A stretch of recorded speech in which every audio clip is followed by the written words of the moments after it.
Assalamualaikum warahmatullahi wabarakatuh. Selamat siang anak-anak.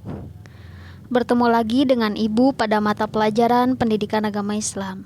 Sebelum kita belajar, mari kita membacakan basmalah bersama-sama. Bismillahirrahmanirrahim. Baik anak-anak, pada pertemuan sebelumnya kita sudah belajar tentang kejujuran.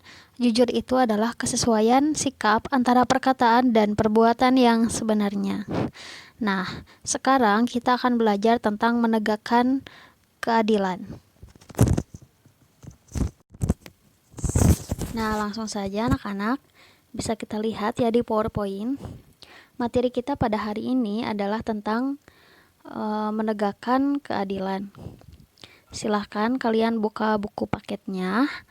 Kalau ada hal yang tidak tercantum di dalam buku paket, boleh kalian tulis di buku tulis. Nah, materi yang akan kita pelajari pada hari ini ada 5 poin. Yang pertama, pengertian adil. Yang kedua, dalil tentang keadilan. Yang ketiga, macam-macam keadilan.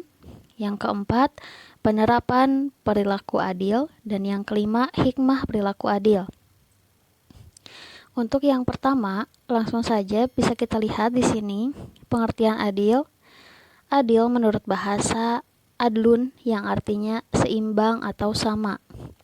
Sedangkan menurut istilah, adil itu tidak berat sebelah atau meletakkan sesuatu dengan kadarnya, tidak memihak pada salah satu, memberikan sesuatu sesuai dengan apa yang telah diperbuat. Ibu contohkan ya, adil itu sebenarnya tidak sama rata, akan tetapi memberikan kepada seseorang yang sesuai dengan porsinya. Misalkan anak pertama diberikan uang 50.000, anak kedua diberikan uang 50.000, dan anak ketiga diberikan uang 50.000, semuanya sama rata. Nah, ini bukanlah termasuk ciri-ciri adil. Adil itu kalau anak pertama misalkan 50, anak kedua 30, anak yang ketiga 10.000. Jadi disesuaikan gitu ya dengan kadarnya. Kemudian pengertian adil menurut para ahli. Yang pertama menurut Al-Ghazali, adil adalah keseimbangan antara sesuatu yang lebih dan yang kurang. Kemudian, jadi intinya menurut Al-Ghazali ini, adil itu tidak kurang, tidak lebih. Jadi benar-benar seimbang gitu ya. Kemudian, menurut Ibnu Miskawai, adil adalah memberikan sesuatu yang semestinya kepada yang berhak terhadap sesuatu itu gitu. Kemudian poin yang kedua, dalil tentang keadilan. Yang pertama, Quran Surat Al-Maidah ayat 8 seperti dalil tentang kejujuran ya. A'udzu billahi minasyaitonir rajim. Ya ayyuhalladzina amanu kunu qawwamina lillahi syuhada'a bil qist. Wala yajrimannakum syana'anu qaumin ala alla ta'dilu. I'dilu huwa aqrabu littaqwa. Wattaqullah innallaha khabirum bima ta'malun. Artinya, wahai orang-orang yang beriman, hendaklah kamu semua senantiasa menjadi orang yang menegakkan keadilan karena Allah lagi menerangkan kebenaran. Dan jangan sekali-kali kebencian kamu terhadap suatu kaum mendorong kamu kepada tidak melakukan keadilan. Hendaklah kamu berbuat adil kepada siapapun juga, karena sikap adil itu telah hampir kepada takwa. Dan bertakwalah kepada Allah, sesungguhnya Allah Maha mengetahui dengan mendalam apa yang kamu kerjakan. Jadi, dalil ini menyuruh kita untuk berbuat adil kepada siapapun sekalipun kita benci terhadap orang tersebut. Gitu, karena adil itu merupakan salah satu sikap yang mendekati terhadap ketakwaan. Nah, dalil yang kedua ada dalam sebuah hadis. Rasulullah Shallallahu Alaihi Wasallam bersabda, 3 golongan manusia yang doanya tidak akan ditolak. Yang pertama, pemimpin yang adil. Yang kedua, orang yang berpuasa sampai ia berbuka. Dan doa yang ketiga, doanya orang yang dizolimi. Doa mereka dibawa ke atas awan dan dibukakan pintu-pintu langit untuknya. Hadis riwayat Ahmad. Jadi jika seseorang menjadi pemimpin kemudian dia bersikap adil, maka ketika dia berdoa akan makbul atau diterima dan tidak akan ditolak. Terus yang selanjutnya di sini macam-macam keadilan. Ada 4 poin ya. Keadilan intelektual, keadilan terhadap diri sendiri, adil terhadap orang lain, berlaku adil kepada makhluk lain, berlaku adil kepada Allah. Nah, di sini kita akan bahas satu persatu ya. Yang pertama, keadilan intelektual. Maksudnya, seseorang berani menyatakan kebenaran secara objektif karena memang benar ataupun salah, bukan pertimbangan subjektif. Contoh, misalkan kita memiliki teman yang mencuri. Nah, kita harus memberikan penilaian kepada teman tersebut bahwa perbuatan mencuri adalah salah. Itu penilaian secara objektif, disesuaikan dengan benar atau salahnya. Tapi kalau penilaian secara subjektif, karena dia teman kita, maka kita menganggap bahwa perbuatan mencuri itu sah-sah saja gitu misalkan. Nah, itu tidak boleh ya. Kalau orang yang memiliki keadilan intelektual itu berani mengungkapkan kebenaran ataupun kesalahan, tidak mempertimbangkan subjektif gitu. Kemudian yang kedua, keadilan terhadap diri sendiri. Keadilan terhadap diri sendiri ini contohnya kita mengakui terhadap kesalahan yang pernah kita lakukan dan mau menerima akibat dari kesalahan tersebut. Jadi kita mau mengakui kesalahan, tidak melemparkan kesalahan terhadap orang lain, dan mau bertanggung jawab atas kesalahan kita serta mau memperbaiki kesalahan kita di masa yang akan datang.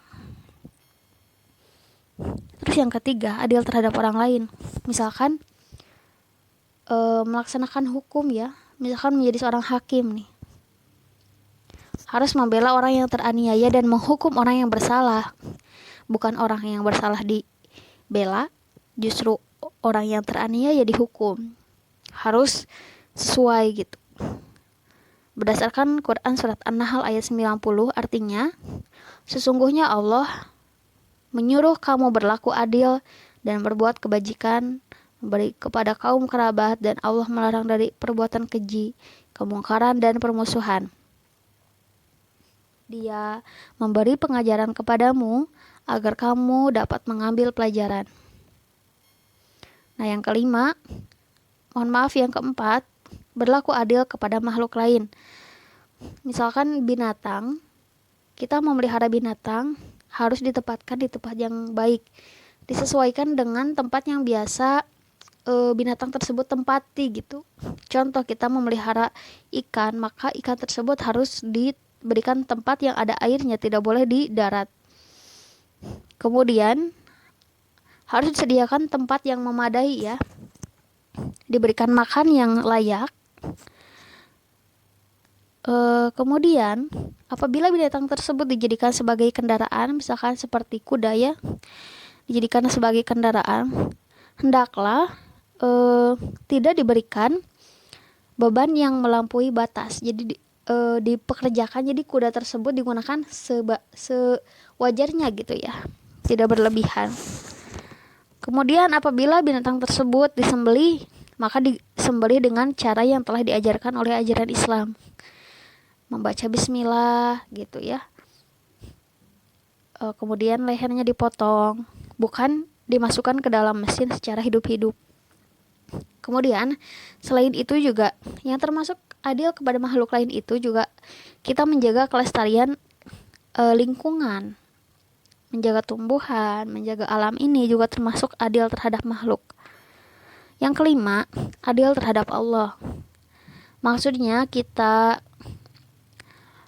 harus melaksanakan apa yang telah diperintahkan oleh Allah dan menjauhi larangannya, tidak menyekutukan Allah. Nah, anak-anak, yang keempat, penerapan perilaku adil. Ada di rumah, di sekolah, dan di masyarakat. Di rumah, misalnya setiap awal bulan ayah memberikan uang saku kepada ketiga anaknya. Masing-masing mendapatkan 150, sedangkan kamu mendapatkan 200.000. Ayah memberikan uang saku secara adil berdasarkan tingkat kebutuhan anaknya. Sebagai kakak, kalian harus adil kepada adik kalian, itu memberikan uang saku kepada mereka sesuai perintah ayah. Nah, seperti yang ibu bilang tadi, misalkan kalian diamanati memberikan uang saku kepada adik-adik kalian. Nah, kalian harus memberikan sesuai dengan apa yang diberikan oleh ayah kalian, sesuai dengan amanat ayah kalian. Nah, memberikan uang saku itu tidak harus sama rata. Disebut adil jika disesuai dengan kebutuhan masing-masing. Nah, kemudian yang di sekolah, menghormati dan menghargai tugas ketua dan semua pengurus kelas. Kalian harus memperlakukan mereka dengan adil sesuai posisinya masing-masing di kepengurusan kelas. Bukan justru sebaliknya, meremehkan dan merendahkan mereka sebagai pesuruh kelas. Terhadap kepengurusan kelas harus menghormati gitu ya. Terus, di masyarakat, berlaku adil terhadap tetangga, warga dalam satu RT ataupun RW atau kelurahan. Memperlakukan mereka dengan baik, tidak merusak nama baiknya, tidak menyebarkan cerita negatif, tidak mengganggu mereka, apalagi menyalakan musik sampai keras-keras karena itu mengganggu mereka. Karena mereka itu wajib untuk dihormati dan diperlakukan dengan baik. Dengan memberikan hak kepada tetangga, berarti kita telah berperilaku adil terhadap tetangga. Anak-anak, materi kita pada poin yang terakhir adalah hikmah perilaku adil. Yang pertama, mendapatkan kemuliaan di sisi Allah Subhanahu wa Ta'ala. Karena orang yang berperilaku adil itu senantiasa disayangi oleh Allah. Kemudian yang kedua, terhindar dari perilaku yang besar kemungkinan jauh dari keadilan gitu. Kalau kita tidak berperilaku adil, kita menjadi orang yang tersesat gitu. Kemudian yang ketiga, lebih dekat dengan ketakwaan gitu ya. Nah, anak-anak, itu materi kita pada hari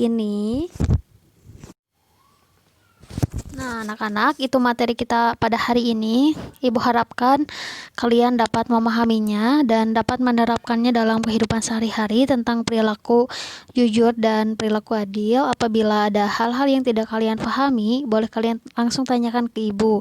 Mohon maaf apabila ada tutur kata yang salah. Terima kasih atas perhatiannya. Wassalamualaikum warahmatullahi wabarakatuh.